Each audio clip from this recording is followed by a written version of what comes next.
എല്ലാവരും തെരഞ്ഞെടുപ്പ് ചൂടിലാണ്. ഇവിടെ ഒരു സ്ഥാനാർത്ഥി പരീക്ഷാ ചൂടിലും കൂടിയാണ്.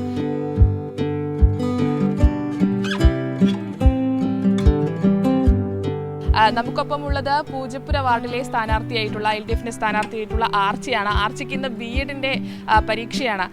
BEd ഏത് സെമിസ്റ്ററാണ്, എത്രാം വർഷമാണ്? ഞാൻ സെക്കൻഡ് ഇയർ ആണ്. 3rd സെമസ്റ്റർ എക്സാം ആണ് ഇന്ന് നടക്കുന്നത്.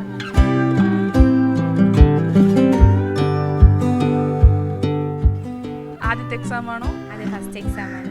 എങ്ങനെയാണ് തെരഞ്ഞെടുപ്പിന്റെ ഇടയിൽ ഇത്തരത്തിൽ പഠിക്കാനൊക്കെ സമയം കിട്ടിയിരുന്നോ? സമയം വളരെ കുറവാണ്. ഫുഡ് കഴിക്കുമ്പോൾ അതുപോലെ കുറച്ച് ഫ്രീ ടൈം കിട്ടുമ്പോഴത്തേക്കുമാണ് ഞാൻ നോക്കുന്നത്.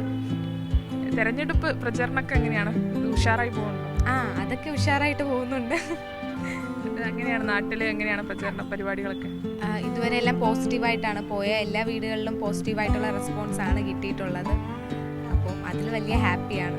ഇവിടെ എങ്ങനെയാണ് പഠിക്കുന്നിടത്ത് കൂട്ടുകാരും ടീച്ചേഴ്സൊക്കെ എങ്ങനെയാണ് സ്ഥാനാർത്ഥിത്വം അറിഞ്ഞപ്പോൾ? ടീച്ചേഴ്സും ഫ്രണ്ട്സും ഒക്കെ ഭയങ്കര സപ്പോർട്ടാണ്. അപ്പോൾ കുറച്ച് മുന്നേ കൂടിയും നീ ജയിച്ചു വരും, നിന്നെക്കൊണ്ട് പറ്റും, ഞങ്ങൾക്കറിയാമല്ലോ എന്നൊക്കെ ഭയങ്കര സപ്പോർട്ടാണ് ഫ്രണ്ട്സും ടീച്ചേഴ്സൊക്കെ. ഒരു ടീച്ചറാവാം, ഹിന്ദി ടീച്ചറാവാൻ എന്നുള്ളൊരു തയ്യാറെടുപ്പ് തന്നെയാണ്? അതെ, എൻ്റെ ട്രെയിനിങ് കഴിഞ്ഞത്, ഫസ്റ്റ് ഫേസ് ട്രെയിനിങ് കഴിഞ്ഞായിരുന്നു. ഇനി ഒരു ട്രെയിനിങ്ങും കൂടെ. പരീക്ഷയ്ക്ക് മൊത്തം തയ്യാറായി വന്നിട്ടുണ്ട്, മൊത്തം പഠിച്ച്? ഇനി കുറച്ചും കൂടെ കവർ ചെയ്യാനുണ്ടപ്പോൾ അതും കൂടെ നോക്കണം. മാക്സിമം കുറേയൊക്കെ നോക്കിയിട്ടുണ്ട്. പരീക്ഷ കഴിഞ്ഞാൽ നേരെ തെരഞ്ഞെടുപ്പ് പ്രചരണത്തിലേക്കാണ്? അതെ അതെ.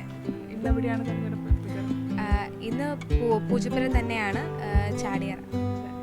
അപ്പോൾ തെരഞ്ഞെടുപ്പിനിടയിൽ ഒരു പരീക്ഷ എഴുതുന്ന ഒരു വിദ്യാർത്ഥിനി കൂടിയാണ് നമുക്കൊപ്പം ഉള്ളത്. എന്തായാലും മാർച്ചിക്ക് പരീക്ഷാ വിജയാശംസകൾ, അതോടൊപ്പം തന്നെ തെരഞ്ഞെടുപ്പിനുള്ള എല്ലാ വിജയാശംസകളും നേരുന്നു. ക്യാമറാമാൻ അജിത് കുമാറിനൊപ്പം സുലേഖ ശശികുമാർ, കൈരളി ന്യൂസ്, തിരുവനന്തപുരം.